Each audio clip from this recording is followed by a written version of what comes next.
Seigneur, parce que si je vis, c'est parce que tu le permets. Merci Seigneur, parce que mes difficultés ne m'ont pas terrassé, parce que je tiens debout et parce que tu me donnes la force de faire le pas supplémentaire à chaque fois.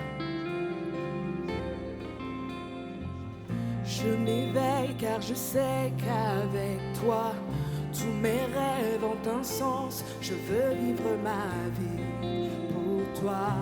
J'ai pris ma décision. Tu me relèves, tu me montres tes merveilles. À jamais j'aime ton amour, car tu m'as libéré. Oh Dieu, aucun moment n'est perdu. Vois le soleil percer les ténèbres, noir et blanc, maintenant se change en couleur, mon sauveur. Oui, tu fais toutes choses nouvelles. Maintenant je vis.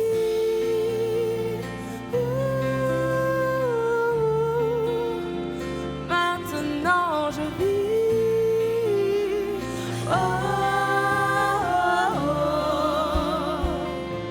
Emmène-moi plus loin qu'auparavant. En ton amour je prends mon essor. Ta liberté est une porte ouverte. Tu es tout pour moi et plus encore.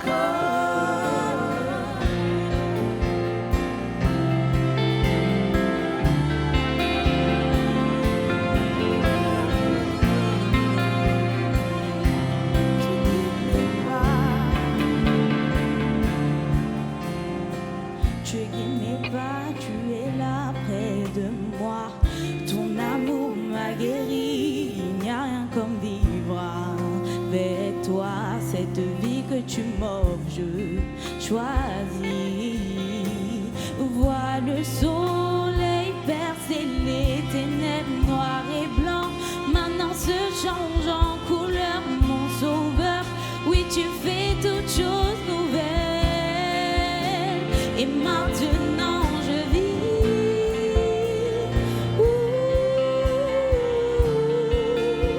Et maintenant je vis.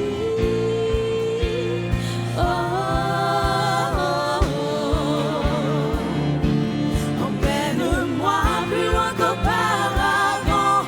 En ton amour je prends mon essor. Ta liberté est une porte ouverte. Tu es tout pour moi et plus. Emmène-moi plus loin qu'auparavant. En ton amour je prends mon essor. Ta liberté est une porte ouverte. Tu es tout pour moi et plus encore. Qu'est-ce qui est noir dans ta vie? Qu'est-ce qui n'évoque que la désolation et le désarroi? Dieu est capable de prendre cette chose-là, de mettre sa vie, de lui donner la couleur. Est-ce que vous le croyez? Notre Dieu est celui qui prend le noir et le blanc, qui t'attriste et change la situation. Et il y a quelque chose qui se passe quand tu vois le soleil de Dieu qui perce tes ténèbres. Vois le soleil, Vois le soleil percer les ténèbres noir et blanc. Maintenant se change en couleur, mon sauveur. Oui, tu fais toutes choses nouvelles. vois le soleil. Vois le soleil percer les ténèbres noir et blanc. Maintenant se change en couleur, mon sauveur. Oui, tu fais toutes choses nouvelles. Et maintenant je vis.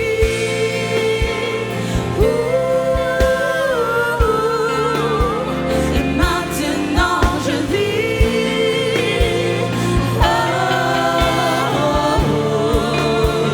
Emmène-moi plus loin qu'auparavant. Ton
Alléluia. Vous pourrez rester debout quelques instants, simplement, on ferme les yeux ensemble. Est-ce que je peux te poser cette question? Quelle est la dernière chose que Dieu t'a demandé de faire? Peut-être que c'est quelque chose qui concerne ton comportement, ton attitude. Ça peut être quelque chose qui concerne ta relation avec lui. Ça peut être quelque chose qui concerne ta relation avec les autres. Quelle est la dernière chose que ton Dieu t'a demandé de faire? Et je te demande, est-ce que tu l'as faite? Est-ce que tu l'as faite, cette chose-là? Ok, on va prier ensemble, commencer ce message. Papa, merci pour ta présence. Tu nous as précédés. Tu es ici, Seigneur. Et tu vas faire pleuvoir sur nous, Seigneur, par ton Saint-Esprit, Seigneur, des miracles. Nous allons voir ta puissance. Oui, nous allons voir ta sagesse. Nous allons voir ta parole manifestée. Nous allons voir ta puissance à l'œuvre pendant ce temps. Merci pour tout ce que tu as prévu pour nous. Je ne suis pas à la hauteur, Seigneur, pour faire ce que tu as prévu, mais tu vas le faire. Tu vas le faire et je vais le faire de tout mon cœur. Et Seigneur, ensemble, on veut déjà te dire merci pour ce que tu as prévu pour nous. Au nom de Jésus. Amen. Vous pouvez prendre place, dire bonjour à vos voisins. Est-ce que tu sais comment il s'appelle, ton voisin? Pour tous ceux qui sont en ligne maintenant, vous pouvez vous installer, préparer pour tout à l'heure, pour la Sainte Seine, le morceau de pain, le morceau du fruit de la vigne, le petit verre. Et tout à l'heure, on partagera la Sainte Seine ensemble. On est très heureux d'être avec vous. Très heureux d'être avec vous.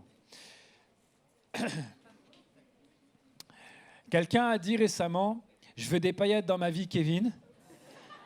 Et ben moi, en ce moment, quand je parle à Dieu, c'est je veux des miracles dans ma vie, Jésus.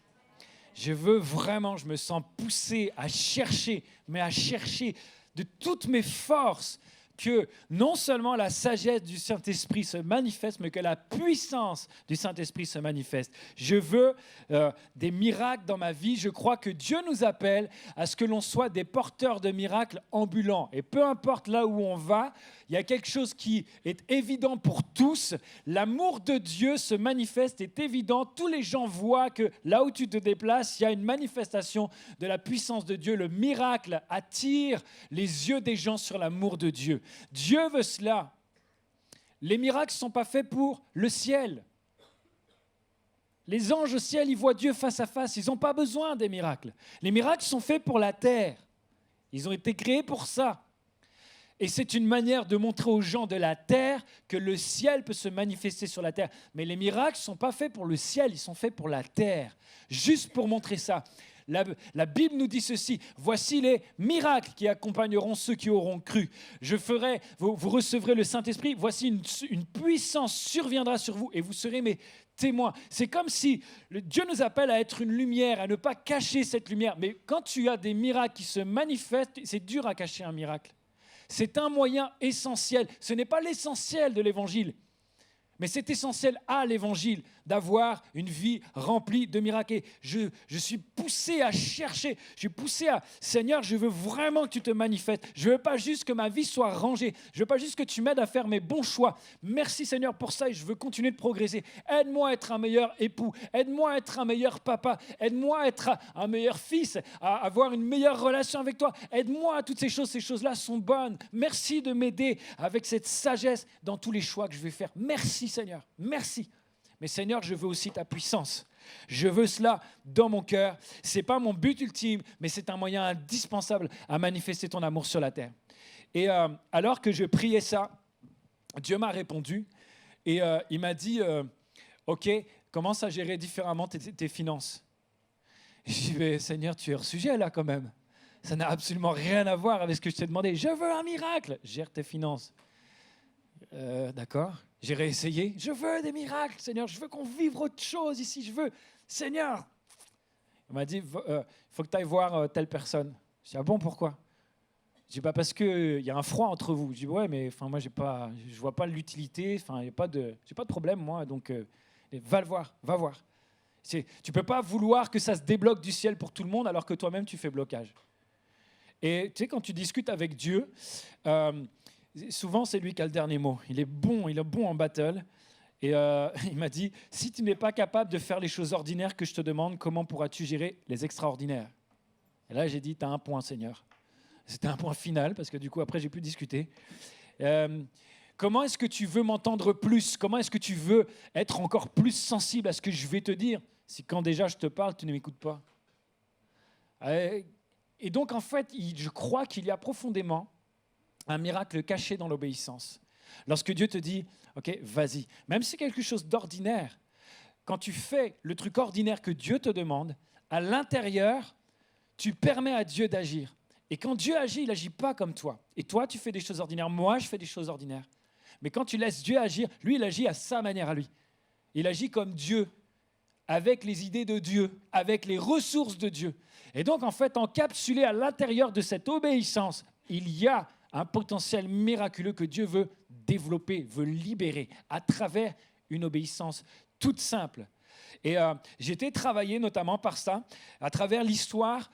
Vous savez, je pense que certains d'entre vous, vous la connaissez déjà, quand Jésus va dire aux disciples, vous allez traverser le lac de Galilée, enfin la mer de Galilée, vous allez traverser, et puis à ce moment-là, il y a la tempête. Jésus marche sur les eaux, Pierre marche sur les eaux, puis il y a tout un tas de trucs qui se passent, etc. Et c'est cette histoire-là qu'on va voir. Regardez comment elle commence. C'est dans 3 évangiles. J'ai fait un mix entre les 3, parce que chacun montre des aspects différents, et en confrontant les 3, je crois qu'il y a des choses que je n'avais jamais vues, que là j'ai vues.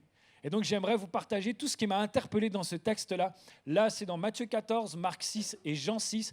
Et on commence avec ce texte de Marc 6. Aussitôt après, Jésus pressa ses disciples de remonter dans le bateau pour qu'ils le précèdent de l'autre côté du lac, vers Bethsaïda, pendant que lui-même renverrait la foule. Qu'est-ce qu'il y a de plus ordinaire que ça pour eux? Parce qu'il y avait 3 ou 4 de ses disciples qui étaient marins-pêcheurs de formation. Le bateau, c'était le véhicule de fonction de Pierre. Et donc, c'est super simple pour eux de prendre le bateau, d'aller de l'autre côté et de se laisser porter juste par le vent. Regardez le contexte.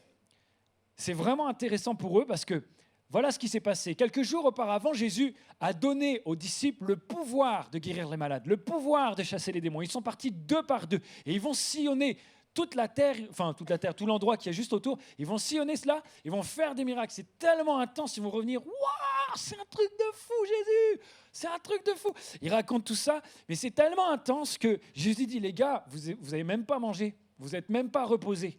Il faut qu'on prenne un temps off. Waouh, quand Jésus te dit, tu vas prendre un temps off. Oui, Seigneur, amen, alléluia. Je ne sais pas si vous êtes fatigués comme moi, mais je prends. Et du coup, il dit, on va aller dans un endroit qui est désert, parce que l'endroit où on est ici, si on attend que les gens partent, on va attendre longtemps. Donc, on va aller dans un endroit désert, puis on va se restaurer. Alléluia. Ils y vont, la foule voit l'endroit désert où ils vont aller, ce qui fait que quand ils arrivent sur l'endroit désert, c'est devenu un endroit désert avec 5000 personnes dessus. Ce qui gêne un petit peu pour faire la sieste. Et évidemment, forcément, Jésus va avoir compassion de la foule, j'en étais sûr. Ah bah oui.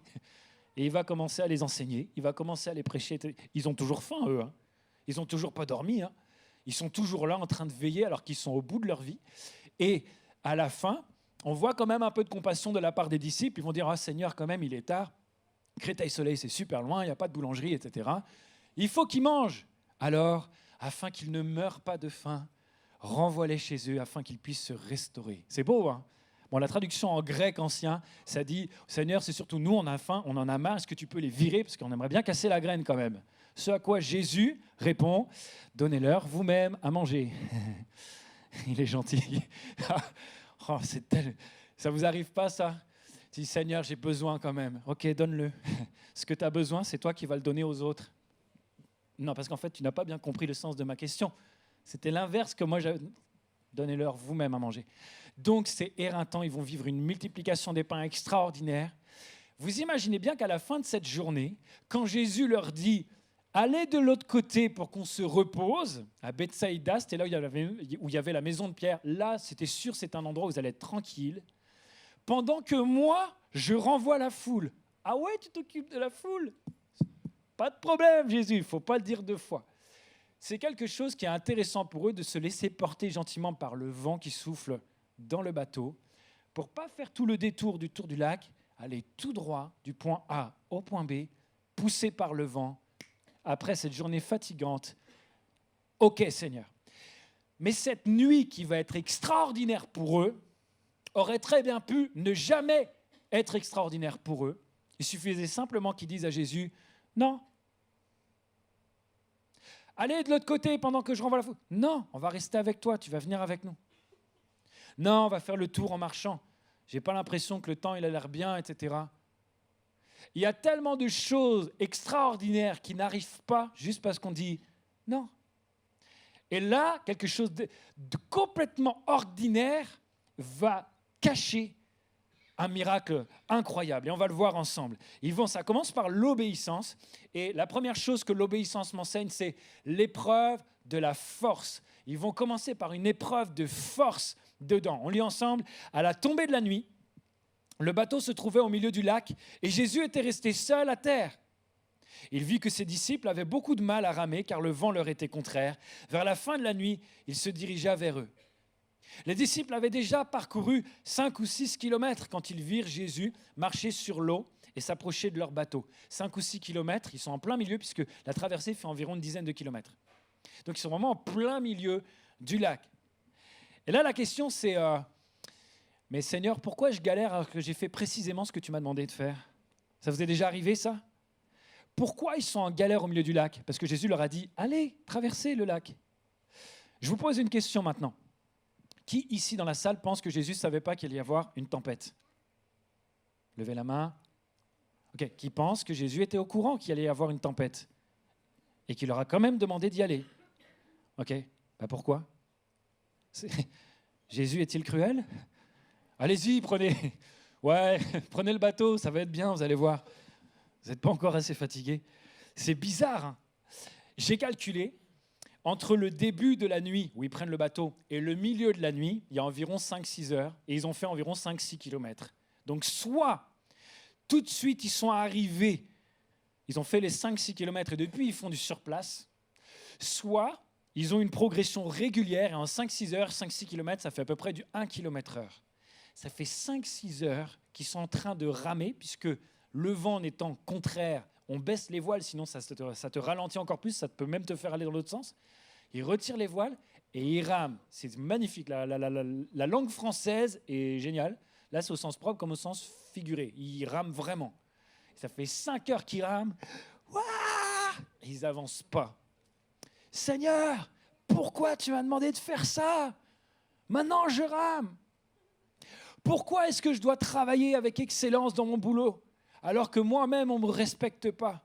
C'est difficile. C'est là qu'arrive l'épreuve de la force, parce qu'à un moment, tu arrives à un endroit où tu as besoin de toutes tes forces pour rester obéissant. Le moment où on ne te respecte pas au travail, et tu sais très bien que tout ce que vous faites, faites-le de bon cœur, comme pour le Seigneur et non pour les hommes. Et la manière dont je vais travailler va manifester à quel point moi, mes ressources, elles sont en Dieu, et à quel point je fais bien les choses. C'est un bon témoignage. Seigneur, j'ai du mal à faire ça. On ne me respecte pas, on dit des choses mauvaises sur moi, on fait n'importe quoi, on me manque d'honneur au travail. Tu veux encore que je donne le meilleur? C'est tellement difficile. Je peux simplement faire acte de présence, je rempoche l'argent et puis c'est bon, je rentre, c'est pareil. Seigneur, je suis célibataire, je me tiens pur, c'est-à-dire vierge, jusqu'à mon mariage, etc. Ça ne marche pas. J'ai envie de m'éclater aussi. Il faut que tu t'accroches de toutes tes forces pour tenir. Seigneur, je suis en train de travailler dans mon couple, à être de plus en plus vrai, à construire la confiance, etc. Parce que notre intimité, c'est la galère depuis qu'on est mariés. Et je fais ça, et ça met des semaines et des mois et des années pour que ça progresse. Et ça ne progresse pas. Est-ce que je vais rester dans l'obéissance? Est-ce que je vais rester fidèle ou pas? Ah, ça c'est vraiment l'épreuve de force aussi où tu rames. C'est... Seigneur, j'ai compris que j'avais des problèmes dans mon attitude, dans mon comportement. Donc, je travaille dessus. Ça vous arrive, ça? Tu fais des efforts. Peut-être que tu as des rendez-vous avec pasteur, je ne sais pas qui, dans l'église, etc. Et tous les mois, vous faites un point ensemble avec des objectifs. Et waouh, vous célébrez les victoires et c'est génial. Et tu vois des progrès dans ton comportement alors que tu n'arrivais pas. Tu laisses le Saint-Esprit de plus en plus t'aider. Et les gens viennent te voir et passent son temps à te reprocher des trucs que tu as fait avant que tu commences à changer. Mais Seigneur, j'ai envie quand même d'avoir des encouragements quand même. C'est tellement énervant. Là, je peux te dire, c'est vraiment l'épreuve de force. C'est de toutes tes forces que tu vas t'accrocher à l'obéissance. Et l'épreuve de force, ah oui, j'ai mis des phrases, et normalement à la fin, vous n'allez pas dire amen. Je vous les lis. L'obéissance ne garantit absolument pas que tout se passe comme tu as prévu. Ah, non, mais non, pas amen, du coup. L'obéissance ne garantit pas l'absence de problème. En fait, ce message, le message que je te donne là maintenant, c'est pas si tu obéis, tout va bien se passer. C'est vraiment pas ça. Absolument pas.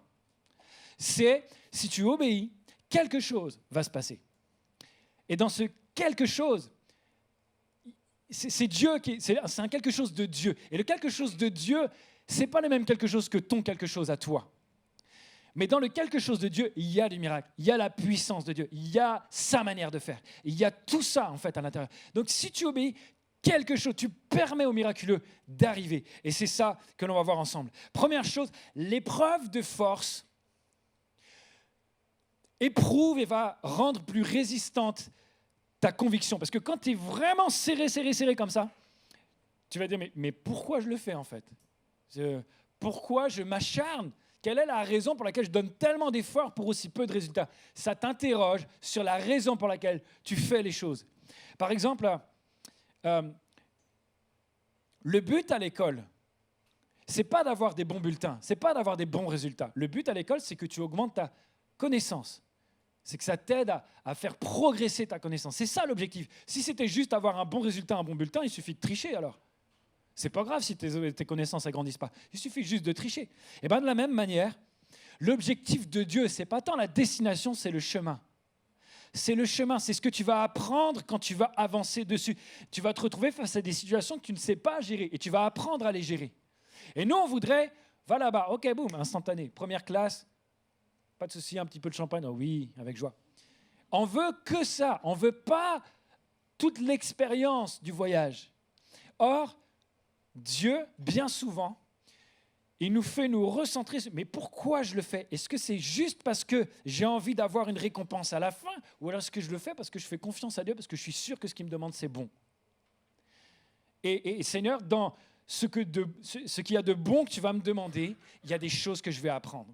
Ça, c'est la première chose. Deuxième chose, l'épreuve de la force, c'est que à un moment donné, si tu es convaincu que ce que Dieu te demande est bon et que ça va produire du miracle, on a quand même un souci.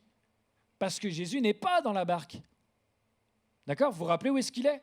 Il est sur le bord. Les gars, allez en bateau, moi je renvoie, etc. D'ailleurs, si on regarde le texte, c'est écrit ça. Alors qu'il a renvoyé la foule, Jésus gravit une colline pour prier. À la tombée de la nuit, le bateau se trouvait au milieu du lac et Jésus était resté seul à terre. Donc vraiment, ils ne sont vraiment pas au même endroit. Et moi, je me pose la question, mais Seigneur, tu me demandes de faire quelque chose, tu ne viens même pas avec moi. Vas-y, débrouille-toi. Mais c'est dégoûtant. Comment ça se fait que, alors que tu obéis à Dieu, alors que tu fais tous tes efforts pour essayer d'être fidèle et obéissant, il y a des moments, alors tu viens dans l'église, il y a une espèce de bouclier anti-Jésus qui t'empêche de profiter de la présence de Dieu. Apparemment, il est proche des autres, mais alors toi, ce n'est pas possible. Il y a quelque chose là-dedans qui est dégoûtant. Tu te sens seul, tu te sens abandonné. Tu dis, moi, je fais ma part, toi, tu ne la fais pas. Et regardez la suite du texte. Jésus était resté seul à terre. Il vit que ses disciples avaient beaucoup de mal. Même lorsque Jésus prend un moment seul, il a un œil sur toi. Même lorsqu'il fait nuit, il arrive à te voir.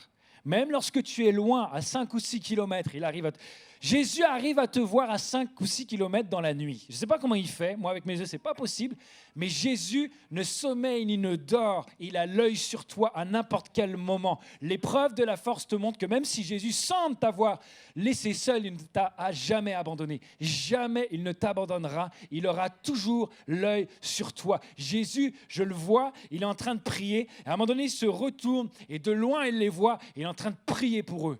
Même le moment où tu as l'impression que Jésus n'est pas avec toi, il est en train de prier pour toi et il ne t'a pas lâché des yeux. Il ne t'a pas lâché des yeux. Ça, c'est la deuxième chose que l'épreuve de force va te montrer. Au départ, c'est paniquant, mais à la fin, tu vas voir, tu vas réaliser à quel point il a toujours été là pour toi. Troisièmement, l'épreuve de la force t'amène au point où tu as besoin d'un miracle. Si les disciples sont un peu comme moi, et si vous êtes comme moi aussi, on est tous un peu bizarres, mais si je peux faire quelque chose, je ne laisse pas quelqu'un d'autre le faire. Je prends un exemple au hasard, j'ai appelé ça ce matin le principe du bocal à cornichons. C'est un principe que j'ai inventé. Et du coup, voilà ce qui se passe. Par exemple, aujourd'hui, vous avez une idée très originale. Après cette journée froide et humide, vous dites, tiens, on va se faire une raclette ce soir. Mais une vraie raclette, ça n'existe pas tant qu'on n'a pas des cornichons. Jusque-là, personne n'a dit amen. Non, c'est bon, ça va. Et du coup, il faut ouvrir. Petit problème, c'est un bocal neuf de cornichons. Il faut donc quelqu'un l'ouvrir. C'est à ce moment-là que tous les hommes, en vrais héros et chefs de famille, laisse chérie, je m'en occupe. Tu veux... Laisse. Et là, tu forces et tu n'y arrives pas. Quelqu'un bien intentionné te propose de l'aide. Tu veux peut-être un petit coup de main. T'inquiète, je gère. Et tu n'y arrives pas. Et heureusement que tu es plus gourmand que tu as d'orgueil. Parce qu'à un d'un moment, tu craques et tu acceptes de l'aide. Et là, ce qui est très énervant, c'est que la personne, elle dit « merci beaucoup ». Elle fait « plouc ». Et toi, tu as la rage de ta vie. « Merci, je ne vais pas en manger. » Et c'est dégoûtant. Qui a déjà vécu ça? Lève la main. Y a-t-il des gens? Oh, formidable, il y a des gens qui sont honnêtes. Merci beaucoup, merci beaucoup. C'est filmé en plus, hein, les gens vont te reconnaître. C'est comment ton prénom? Ok, on a tellement tendance à être comme ça. Il y a des fois, Dieu te met dans une épreuve de force pour que tu sois au bout des tiennes et qu'enfin tu dises « Ok Seigneur, j'ai besoin d'un coup de main. Ok Seigneur, qu'est-ce que tu voulais faire pour moi? Quelle est ta part ?» Parce qu'en fait, tu n'accepteras jamais l'intervention de Dieu tant que toi, tu arrives à faire quelque chose. Ça va toujours? Ça, c'est l'épreuve de la force. Deuxième chose, l'épreuve de la foi. Quand tu obéis, ensuite, il y a l'épreuve de la foi qui vient.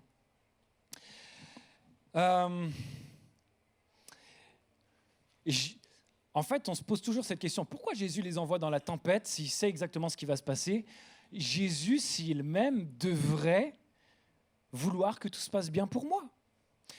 Mais ce n'est pas ça qui va se faire. Alors du coup, moi j'ai une autre proposition. Peut-être que Jésus, parce qu'il t'aime, il veut t'apprendre à vivre quelque chose incroyable, quelque chose de différent. Il y a quelque chose à vivre là-dedans. Moi, je suis convaincu que Jésus a fait exprès de ne pas leur dire, faites le tour, il va y avoir une tempête. Non, non, vous allez traverser. Puis vous allez traverser sans moi. Je suis sûr que Jésus a fait exprès de les amener dans cette situation-là, juste pour leur apprendre quelque chose. Et je vais essayer de vous l'expliquer. On lit ensemble, c'est vers la fin de la nuit, Jésus se dirigea vers eux en marchant sur les eaux du lac. Il voulait les dépasser. Mais quand ils le virent marcher ainsi sur l'eau, ils crurent que c'était un fantôme et se mirent à pousser des cris de frayeur. Ah! Je me suis entraîné depuis ce matin. L'épouvante les saisit. En effet, tous l'avaient aperçu et ils étaient pris de panique. Tous étaient pris de panique. Même Pierre, tous les grands bonhommes là. Ah! Mon premier point, c'est l'épreuve de la foi. Quand elle arrive, quand la solution divine arrive, tu dis « Ah, enfin, j'ai vraiment plus de force. Seigneur, s'il te plaît, viens à mon aide. » Quand ça arrive, ça peut faire peur. Jésus dit, ok, pas de problème, pas de souci. Tu as des problèmes financiers, et vraiment, tu ne sais pas trop comment tu vas payer tes factures, etc., etc. Ok, voilà ma solution. Tu vas donner les prémices, tu vas donner ta dîme, tu vas donner les offrandes, etc. Seigneur, j'ai vraiment besoin d'encouragement, j'ai besoin d'être béni, j'ai sans cesse des reproches, etc., etc. Ok, pas de problème. Je te demande, tu vas aller voir quelqu'un, puis tu vas lui donner des paroles d'encouragement, tu vas le bénir. Hein? Ah! C'est tout ça. Seigneur, tu vois, j'en ai marre de cette situation avec l'autre personne.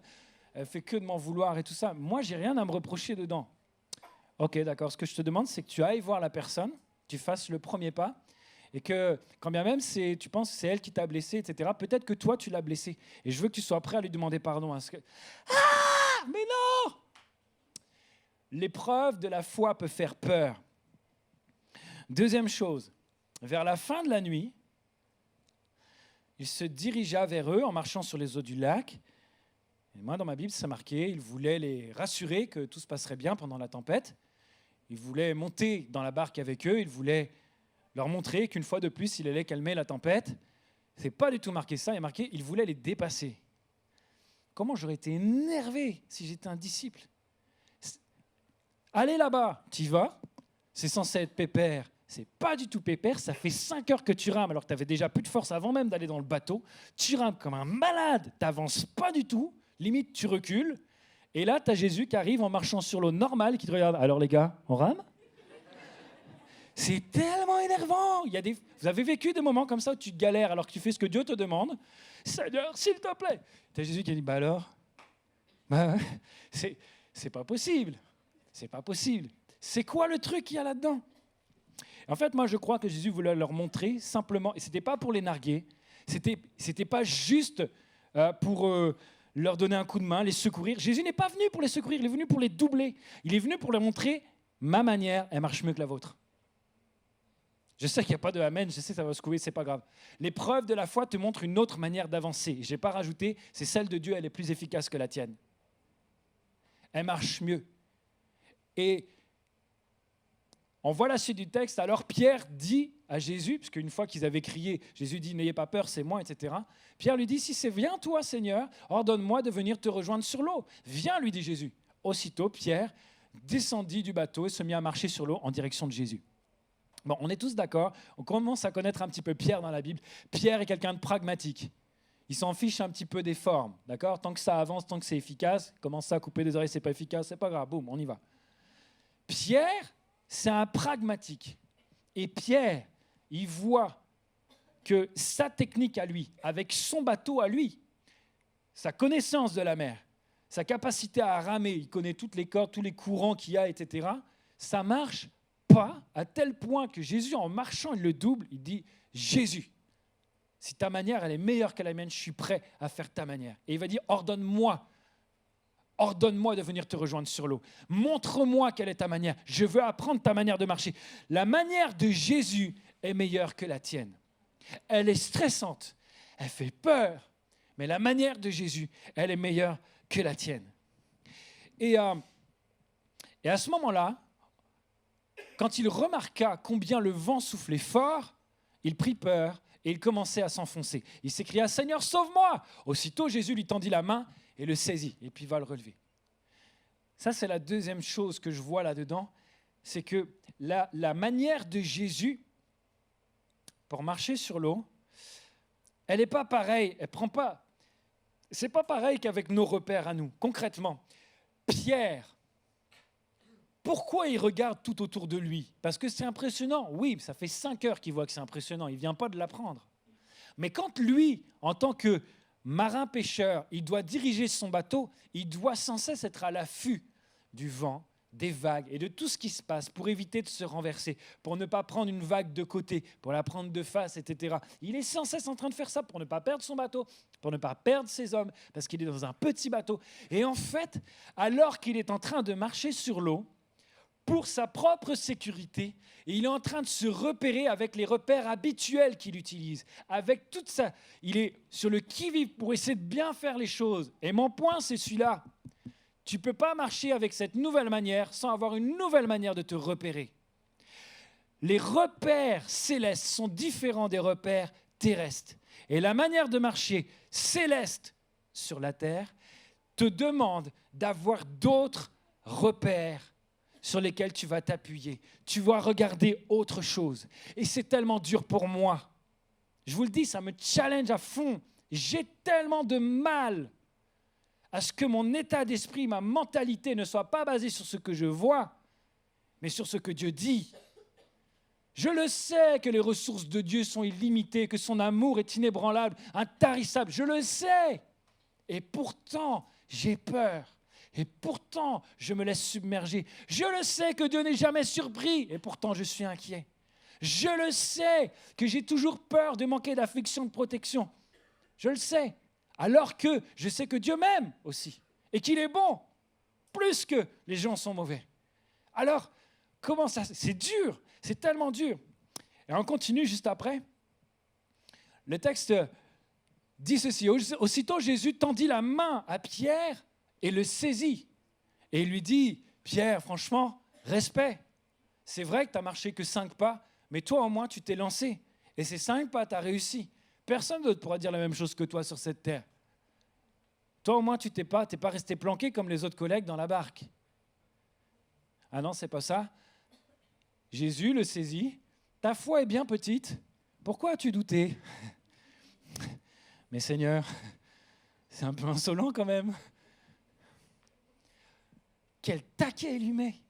C'est énervant, c'est vraiment énervant, Seigneur, quand même. Tu sais quoi ? C'est même pas... Je pense qu'il y a quelque chose que tu dois découvrir.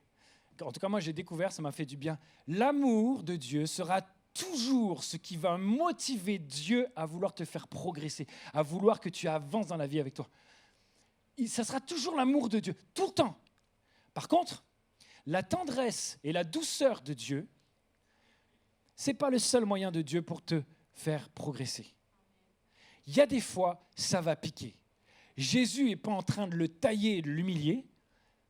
Il lui dit juste la vérité. Je ne peux pas dire que c'est faux ce qu'il a dit. Ta foi est bien petite. Bah oui, c'est vrai. Pourquoi as-tu du mal à croire ? C'est une vraie question qui me pique et qui me challenge aujourd'hui en 2019 parce que je ne suis pas meilleur que Pierre.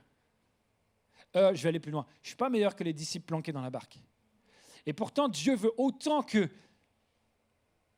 eux que je vive le miracle. Dieu veut autant que eux que tu vives le miracle. Il n'a pas changé d'avis. Tant qu'on est sur cette terre, on est ici pour manifester la puissance de Dieu. Et il y a quelque chose d'énorme là-dedans qu'on doit découvrir. Et durant tous les 3 ans de ministère terrestre, Jésus essaie d'établir les principes du ciel dans le cœur des disciples. C'est comme, vous savez, quand c'est pour ça que c'est un peu choquant. Quand des fois ton ordinateur il bug, ou quand ta box elle bug, tu n'as plus qu'un truc à faire, tu appuies sur le on-off et tu forces un arrêt pour ensuite réinitialiser avec de nouvelles données intégrées, etc. C'est la même chose que Dieu est en train de faire. Les gars, je vous amène au bout du bout. Et lorsque même vous n'y arrivez pas, je vous dis, les gars, c'est un problème de foi. Vous n'arrivez pas à fixer les regards sur les bonnes choses. Vous n'arrivez pas à changer non seulement de manière d'avancer, mais surtout de manière de se repérer. Vous ne pourrez jamais avancer comme j'avance si vous vous repérez comme avant. Il faut que vous ayez changé de focalisation. Donc ça, c'est l'épreuve de la force et l'épreuve de la foi. Vous êtes toujours avec moi ? Okay. L'épreuve de la fidélité maintenant. L'épreuve de la fidélité. Bon, mine de rien, c'est quand même un échec toute cette histoire. Il n'y en a qu'un seul qui a osé marcher sur l'eau. Moi, je suis convaincu que Jésus voulait que tous y marchent sur l'eau. Le bateau, ce n'est pas un problème. Zébédée va le récupérer. Il est toujours dans l'entreprise. Mais il n'y en a qu'un seul qui a essayé et il n'a pas réussi jusqu'au bout. Et on n'aime pas trop ça quand ça ne marche pas, quand tu pries, Seigneur, s'il te plaît, et puis ça ne marche pas du tout. On n'aime pas. Mais ce que je trouve dingue dans cette partie-là, c'est que malgré l'échec, Jésus va quand même faire des miracles. Il va quand même faire des miracles. Lisez avec moi. Puis ils montèrent tous deux dans le bateau. Le vent tomba. Les hommes qui se trouvaient dans l'embarcation se prosternèrent devant lui en disant « Tu es vraiment le Fils de Dieu ». C'est un peu, ok, Jésus, quand tu marches sur l'eau, c'est spectaculaire, mais on a toujours notre problème. La tempête, elle est toujours là. Par contre, quand tu calmes la tempête, alors là, tu es le Fils de Dieu. Seigneur, quand tu marches sur l'eau, c'est un fantôme. Mais quand tu calmes la tempête, tu es le Fils de Dieu. Il y a des miracles que tu n'aimes pas. Tu aimes bien les miracles qui résolvent les problèmes à ta place. Tu aimes bien les miracles qui font que, sans que tu n'aies rien à faire, plus de tempête. Ces miracles-là, tu es le Fils de Dieu. Les autres miracles de Dieu, les autres situations dans lesquelles Dieu t'amène, dans lesquelles il voudrait faire quelque chose d'incroyable également, tu dis non, c'est un fantôme. Arrière de moi, Satan. Et c'est Jésus aussi qui est là derrière. C'est Jésus qui est là aussi derrière. Et lorsque tu obéis et que tu as l'impression que Dieu n'est pas avec toi, là je parle pour quelqu'un, je ne l'ai pas dit aux autres cultes, lorsque tu obéis et que tu as l'impression que Dieu n'est pas avec toi, tu dis c'est le diable qui s'est déguisé en ange de lumière. Non, il y a des moments, c'est Jésus qui t'amène spécialement là parce que tu dois apprendre quelque chose pour ta vie. Tu dois apprendre quelque chose pour ta vie, c'est tellement important. C'est comme si en fait ils avaient redoublé le stage précédent. Vous savez pourquoi ? Je ne l'ai pas dit tout à l'heure, mais quand Jésus, il pique un petit peu et qu'il dit « T'as peu de foi quand même, Pierre, hein, non ? Pourquoi tu ne crois pas en moi ?» Au chapitre 4 de Marc, donc 2 chapitres avant, il y a déjà une histoire où c'est déjà passé comme ça. J'ai l'impression que quand Jésus est localisé au niveau de la mer de Galilée, du coup, il est un peu piquant. Il perd un peu tout tact. Je ne sais pas ce qui se passe. Il y a un acide qui ronge la politesse, mais il y a un endroit, et vous savez, c'est l'histoire où... peut-être que vous ne connaissez pas, mais c'est l'histoire où Jésus est avec les disciples dans la barque, sur ce même lac, sur cette même mer de Galilée, et alors qu'ils sont en train de faire face à une tempête incroyable, à nouveau, Jésus dort dans la barque. Alors les disciples, ils vont poser une question qui est très, très bien à Jésus, ils vont dire « Donc Jésus, nous on est en train de mourir et toi tu dors, ça ne te fait rien en fait. Ça ne te pose aucun problème. Et là, à ce nouveau, Jésus va se lever et il va dire, vent, tais-toi, mer, calme-toi. Instantanément, la tempête s'arrête. Et à ce moment-là, Jésus va leur dire, pourquoi avez-vous si peur? Vous ne croyez pas encore? Excuse-nous de ne pas avoir anticipé que tu calmais même la tempête. Ça, c'est le point de vue terrestre. Mais pour Jésus, en fait, il le fait exprès que ça soit normal et que ça ne soit pas extraordinaire, parce qu'il veut que ça devienne normal pour eux. Et c'est comme si, dans l'épreuve de la fidélité, ils ont redoublé au stage précédent. Ils sont restés sur ce truc de Jésus est là pour calmer la tempête. Mais Jésus va quand même faire un miracle. Ils n'ont pas capté que Dieu voulait faire un miracle à travers eux. Si Jésus était juste 100% humain, et pas 100% humain et 100% divin, s'il était comme moi, il aurait certainement dit, les gars, puisque vous ne me faites pas confiance, vous avez déjà vu que je calmais la tempête, etc. Vous ne me faites pas confiance, etc. Très bien, pas de problème. Pierre, monte dans la barque. Ciao les gars, moi j'y vais. Continuez à ramer si c'est ça que vous voulez. Franchement, je pense que j'aurais fait ça. Mais Jésus n'a pas fait ça. Alors qu'ils ont échoué, Jésus calme quand même la tempête. C'est incroyable l'amour qu'il y a dans le cœur de Dieu, puisque tout ce qu'il a demandé est généré par l'amour, et que les gars, même s'ils ont échoué, ils ont quand même obéi. Ils disent, Seigneur, on te fait confiance. Et il y a quelque chose à l'intérieur qui me parle, et je suis touché. Et en fait, Jésus aurait pu leur reprocher, mais les gars, vous avez vu que je peux calmer la tempête, pourquoi vous ne l'avez pas fait? Vous venez d'assister, vous venez de donner vous-même à manger à la foule qui avait faim. Je vous ai dit, donnez-leur vous-même à manger pour que vous puissiez voir que ce que moi, je suis capable de faire, vous pouvez le faire. Et la Bible nous dit que c'est arrivé parce qu'ils n'avaient pas compris le miracle des pains. Jésus voulait qu'ils comprennent, c'est à travers vous que je veux le faire. C'est à travers vous. Et alors qu'ils n'ont pas capté ça, Jésus fait quand même le miracle. On continue. Ils voulurent alors le faire monter dans le bateau, et au même moment, ils touchèrent terre à l'endroit où ils voulaient aller. Et là, c'est un gros bug. À quel endroit toute cette histoire s'est passée? Jésus les a rejoints à quel endroit? Au milieu du lac. En plein milieu. Il y a 10 km à faire, pouf, il est à 5-6 km, en plein milieu. Donc, il y a deux possibilités. Soit, pendant le temps d'aquawalking de Pierre, je ne sais pas combien de temps ça dure, ça doit durer 10 minutes à peu près, ou un quart d'heure s'il était particulièrement bon. Ça veut dire que pendant tout ce temps-là, sans qu'ils s'en aperçoivent, les disciples sont amenés progressivement contre le vent, puisque Jésus n'est pas monté dans la barque, donc le vent n'est toujours pas calmé, contre les vagues, contre tous les éléments, sans qu'ils s'en rendent compte, ils font 5 km en 10 minutes. Ou alors, c'est qu'il y a une téléportation. C'est de mieux en mieux, pasteur. Quelqu'un qui marche sur les eaux, multiplication des pains, maintenant une téléportation. Waouh, on apprend des choses qui vont être utiles cette semaine. Pourquoi ce serait un problème pour Dieu? Dieu nous a créés. Il a créé aussi les lois qui régissent, il a créé le temps, il a créé la gravité, il a tout créé en fait. Et il a déjà fait en plus. Quand on voit dans les Actes des Apôtres, Philippe l'évangéliste, Dieu lui dit « Va dans un chemin désert ». Pourquoi y aller? C'est désert, il n'y a personne. Si, vas-y. Et il arrive pile poil au moment où il y a un ministre éthiopien qui a besoin d'un conseil. Et ce ministre va se convertir, il va prendre son baptême, et au moment où il se retourne, Philippe n'est plus là. Il est à quelques kilomètres, il a été téléporté à d'autres endroits. Il y a plusieurs autres passages comme ça dans la Bible qui montrent que Dieu est capable de faire des téléportations.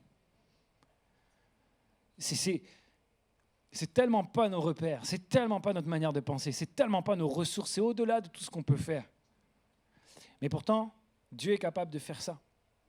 Et en fait, pour moi, c'est comme si Jésus dit, OK, maintenant la leçon, elle est terminée, vous avez échoué, mais c'est pas grave, je vous aime quand même, je fais quand même ce miracle de secours, puisque vous avez obéi. Mais maintenant, on n'a plus besoin de tout ça. Hop, le temps, la distance, boum, instantanément, ils arrivent de l'autre côté. Je me fais cette remarque, parce que j'ai réfléchi par rapport au texte, je me suis dit, quand même Seigneur, c'était pas plus simple de faire ça dès le départ?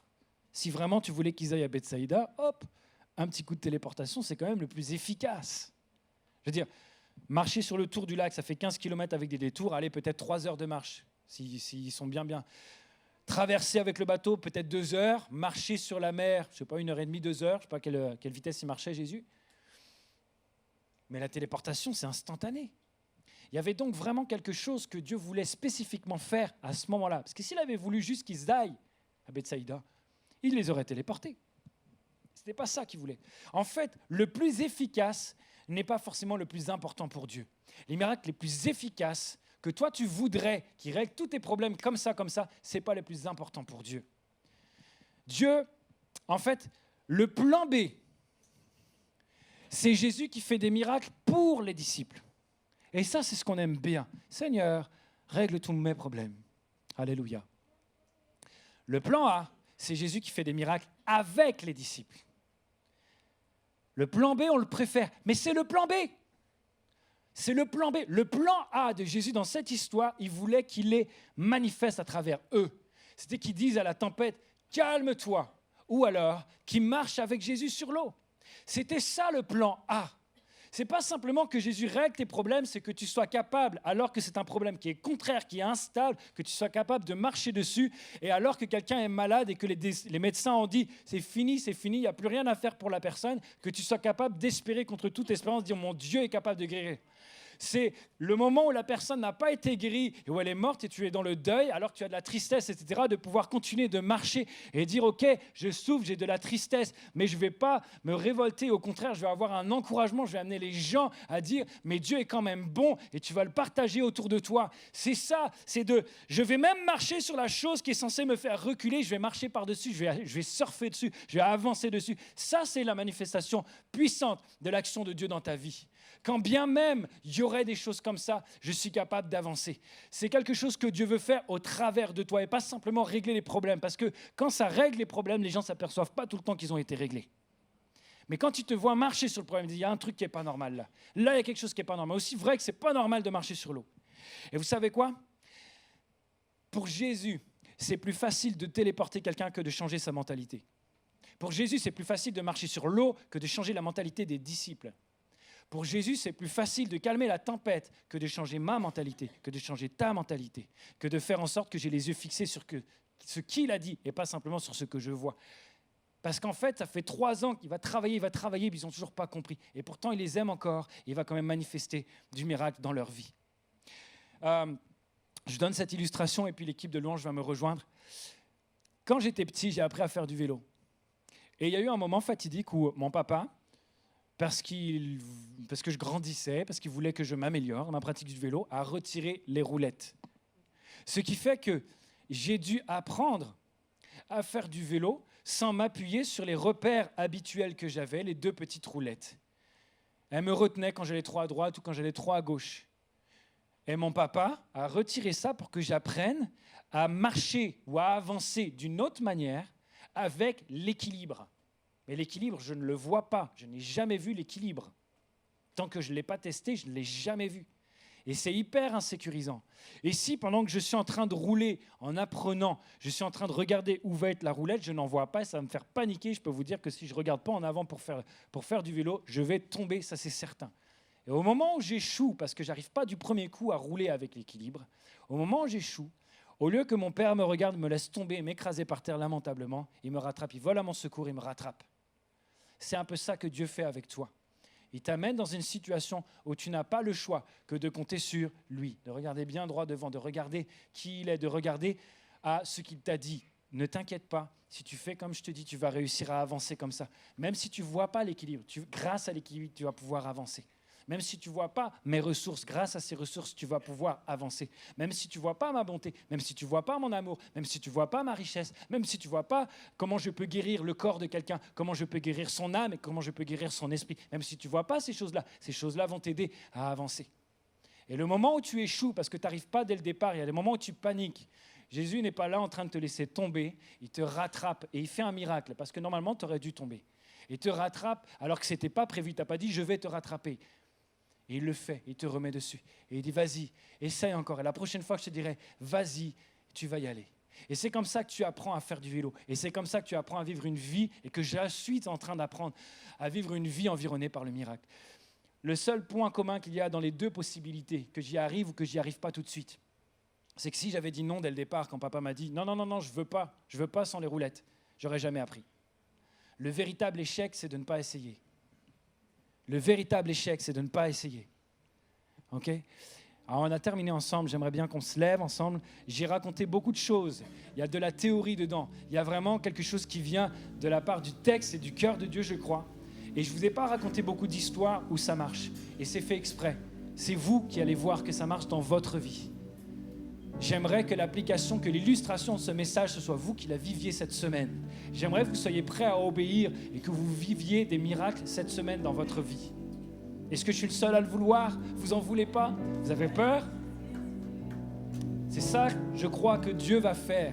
Alors, je vais vous demander de faire un acte symbolique, un peu comme quand Pierre va sortir du bateau pour essayer la nouvelle manière de Jésus pour avancer. J'aimerais que chacun d'entre vous, vous fassiez un pas sur le côté pour prendre la place de votre voisin. Vous allez vers le côté du couloir, ce qui fait qu'il y en a qui vont se retrouver dans le couloir et vous êtes très gênés, vous dites mais non, ça se fait pas quand même, j'ai pris la place de quelqu'un, etc. C'est pas grave. Peut-être que dans ton cœur, tu es en train de dire non mais ça se fait pas, je peux pas faire des miracles, moi je suis qu'un homme, c'est pas possible, c'est Dieu qui fait des miracles. C'est vrai, Dieu fait des miracles, mais il veut les faire à travers toi. Et c'est pas grave si ça dérange un petit peu, le but du message n'est pas de te rendre confortable, c'est de te bouger un petit peu, comme moi ça me bouge. Alors tu es en train de te déplacer, tu dis ok Seigneur, je suis prêt à marcher comme tu veux. The way you do, la manière dont tu fais, comme à ta manière en fait. Réalise que tu ne pourras pas le faire avec tes repères à toi. Et j'aimerais qu'on puisse faire cette prière ensemble. Si vous voulez bien répéter après moi, faites-le simplement si vous le voulez, ne vous sentez pas forcé. Jésus, je veux un miracle dans ma vie, je suis prêt à t'obéir. On le dit ensemble, Jésus, je veux un miracle dans ma vie. Je suis prêt à t'obéir. Ok, tu le veux vraiment? C'est vraiment ça que tu veux? Est-ce que tu es prêt à laisser le Saint-Esprit examiner ton cœur? Tu vas dire, ok, c'est ça qu'il va falloir que tu fasses. C'est telle personne que tu vas devoir aller voir. C'est telle chose, une chose toute simple que tu n'as pas envie de faire. C'est tel endroit de ta vie qui te fait mal. Un recoin caché à l'intérieur de toi. C'est la souffrance, etc. C'est cet endroit-là que Dieu veut pour en prendre soin. Ça te demandera ça. Ça va te demander de regarder différemment, de laisser Dieu changer ta mentalité et de mettre devant tes yeux non pas les ressources de la terre, mais les ressources du ciel. Les ressources divines, ça va te demander ça. Alors est-ce qu'on peut prendre pendant 2 ou 3 minutes, la musique ne va pas commencer tout de suite, il faut continuer à jouer comme ça, mais on ne va pas chanter tout de suite. Est-ce qu'on peut faire monter nos prières dès maintenant? J'aimerais qu'un murmure de prière monte vers le Seigneur et que tu puisses dire, ok Seigneur, je veux ce miracle dans ma vie. J'aimerais voir ça. J'aimerais qu'il y ait des malades qui soient guéris quand je prie pour eux. J'aimerais voir des choses. J'aimerais que ma vie serve à manifester ton amour pour les autres. J'aimerais qu'il y ait des baptêmes dans le Saint-Esprit. J'aimerais être bouleversé. J'aimerais voir, Seigneur, ta gloire dans ma vie. J'aimerais cela. Seigneur, je suis prêt à t'obéir. Je suis prêt à t'obéir. Je suis prêt à avoir peur. Je suis prêt à marcher la manière dont tu veux que je marche. Je suis prêt à ce que ça me mette en inconfort. Je suis prêt à le faire, Seigneur, parce que je veux que ton amour soit manifesté. Je comprends que c'est ça que tu veux. C'est ça le plan A. Je suis OK pour le plan A. Voilà ce que je demande. Allez, vas-y, demande des choses même précises. Demande des choses précises, s'il te plaît. Demande des choses précises. Alléluia. Et puis cette semaine, quand vous allez avoir la réponse, quand vous allez voir le miracle de Dieu dans votre vie, je vous invite à partager votre témoignage, soit sur l'adresse email de l'église, contact@eglismlk.fr. Vous pouvez également mettre vos témoignages partagés sur le Facebook de l'église, sur la chaîne YouTube. Juste pour rendre gloire à Dieu, pour encourager les personnes que c'est possible que Dieu fasse des miracles à travers ta vie. C'est possible que Dieu, c'est même ça qu'il veut. Il a fait toute cette histoire juste pour qu'on comprenne ça. Juste pour qu'on comprenne ça. Alléluia. Vous êtes prêts? On va chanter ce chant qui dit « Je suis prêt à marcher là où mon pied s'enfonce. Là où ma foi a été prouvée, je suis prêt à y aller. » On va le chanter de tout notre cœur. Il n'est pas facile à chanter ce chant. Mais j'aimerais vraiment que vous chantiez avec tout votre cœur et toute votre foi. Yes.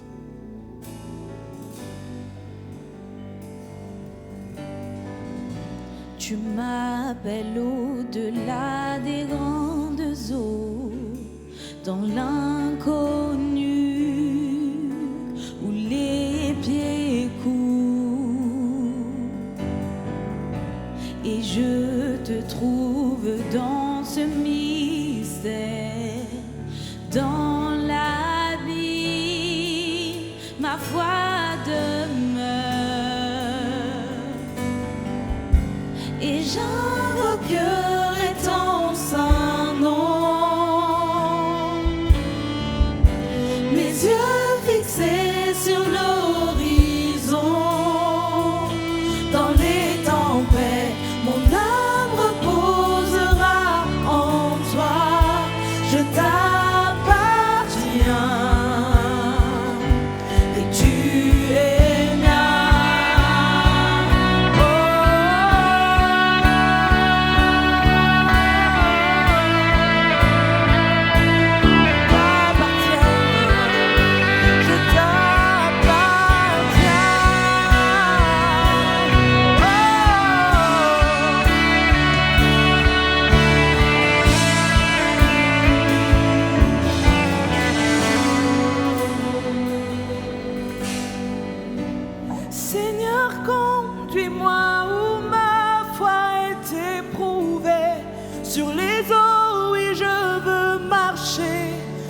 sois là où tu m'appelles. Est-ce que tu es prêt vraiment à le dire? Emmène-moi là où mes pieds n'ont jamais marché, et ma foi sera fortifiée par la présence de mon Sauveur. Allez, dis-le encore. Seigneur, conduis-moi où ma foi est éprouvée. Sur les eaux, oui, je veux marcher. Que je sois là où tu m'appelles. Emmène-moi là où mes pieds n'ont jamais marché. Et ma foi sera fortifiée dans la présence de Emmène-moi, mon emmène-moi. Seigneur, conduis-moi où ma foi est éprouvée. Sur les eaux, oui, je veux marcher. Que je sois là où tu m'appelles. Emmène-moi là où mes pieds n'ont jamais marché. Et ma foi sera fortifiée dans la présence de mon Sauveur. Oui, je crois en toi. Oui, je crois en toi. Tu es le Dieu des miracles. Oui, tu es. Oui, je crois en toi. Oui, je crois en toi. Tu es le Dieu des miracles. Celui qui était, celui qui était. Celui qui était et qui vient, la puissance du ressuscité. Oh, oh, oh, ce Dieu qui redonne la vie. Tu es le Dieu des miracles. Tu es le Dieu des miracles. Oh, celui qui était et qui vient, la puissance du ressuscité. Le Dieu qui redonne la vie. Tu es le Dieu des miracles. Tu es le Dieu des miracles. Oui, je crois. Oui, je crois en toi. Oui, je crois en toi. Tu es le Dieu des miracles. Oui, je crois en toi. Oui, je crois en toi. Tu es le Dieu des miracles. Tu m'appelles au-delà des grandes eaux, dans l'inconnu, où mes pieds courent. Et je te trouve dans ce mystère, dans l'abîme, ma foi demeure. Oh. On va passer au temps de Sainte Seine. On reste vraiment dans cette attitude-là. Il y a des choses très simples, très ordinaires et simples que Dieu nous demande de faire. Et Jésus a dit, faites ceci en mémoire de moi. Prenez ce repas en mémoire de moi. En mémoire du fait que c'est pas par vos mérites, c'est pas par vos efforts que vous allez arriver à être réconciliés avec le Père, mais vous aurez cet accès au ciel, cet accès à l'action de Dieu dans votre vie uniquement à cause de l'œuvre de Jésus. Et alors que tu vas prendre ce pain, alors que tu vas prendre ce vin, ce fruit de la vigne, alors que tu vas les prendre à l'intérieur, c'est un acte tout simple et que tu le fais en te rappelant que ça, c'est juste grâce à Jésus que tu peux le faire. C'est juste grâce à lui. Laisse le Saint-Esprit te sonder. Laisse-le examiner ton cœur, voir les choses que tu dois mettre à la lumière, voir les choses, tu dois le laisser les transformer. Laisse-le, alors que tu fais un acte simple de manger un petit morceau de pain, de boire un petit gobelet de jus. Crois qu'une puissance extraordinaire de Dieu va se manifester dans ta vie pour te transformer. crois qu'il y a quelque chose là-dedans, simplement à cause de l'obéissance et que tu aimes obéir à ton Père. Crois-le au nom de Jésus.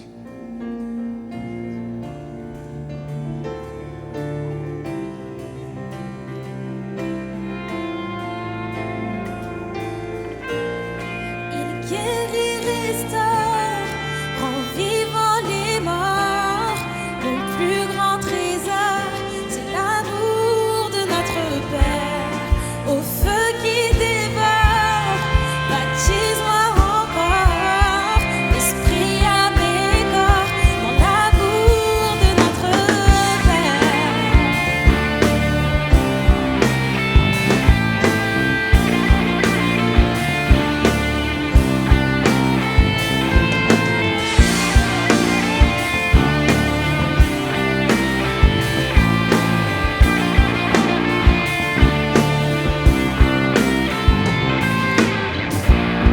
J'étais orphelin, seul abandonné, perdu sans chemin, et ton amour m'a trouvé, serré sur ton cœur, blotti contre toi, ma vie enlacée dans la chaleur de tes bras. Il guérit, restaure, en vivant les morts. Le plus grand trésor, c'est l'amour de notre Père. Au feu qui dévore, baptise-moi encore. Esprit à mes corps, dans l'amour de notre Père. Dans l'amour de notre Père.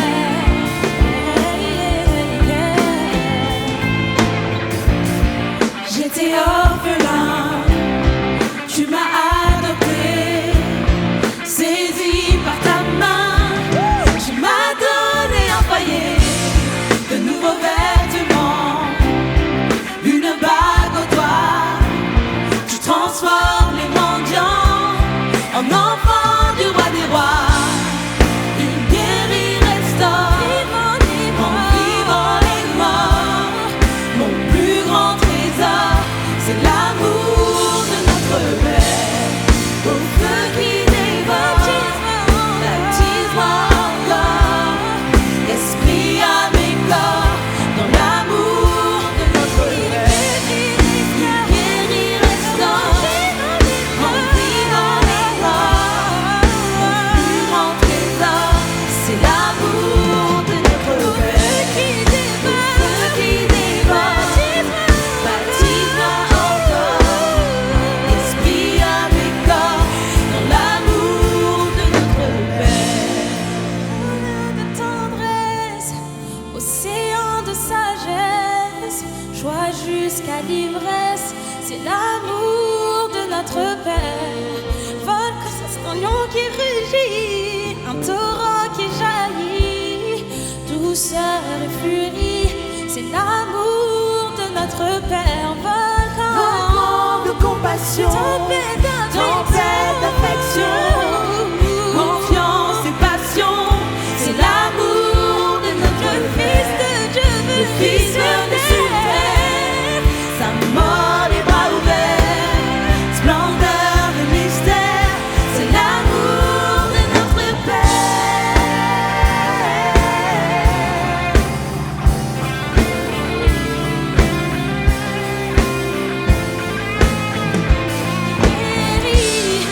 Il guérit, restaure, en vivant les morts. Mon plus grand trésor, c'est l'amour de notre Père. Au feu qui dévore, baptise-moi encore. Esprit à mes corps, dans l'amour de notre Père. Il guérit, restaure, en vivant les morts.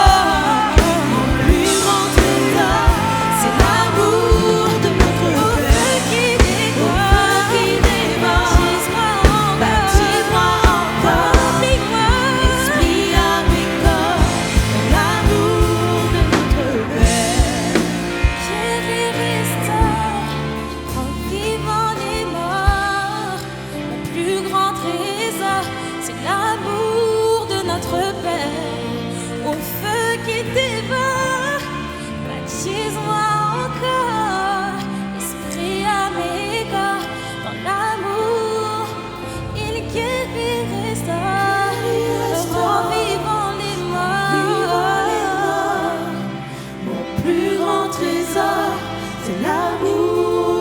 notre feu qui dévore, baptise-moi encore, esprit, âme et corps, dans l'amour de notre Père. Guéris, restaure, rends vivant les morts, il te relève, il te console. C'est l'amour de notre Père qui dévore, baptise-moi encore, esprit, âme et corps, dans l'amour de notre Père.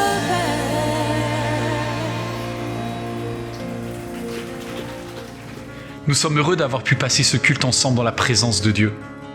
Et si vous passez en région parisienne, nous serions ravis de vous accueillir pour vivre un culte ensemble. Sachez que l'église MLK met à votre disposition d'autres contenus sur son site internet ou sur la chaîne YouTube Église MLK. N'hésitez pas à vous abonner.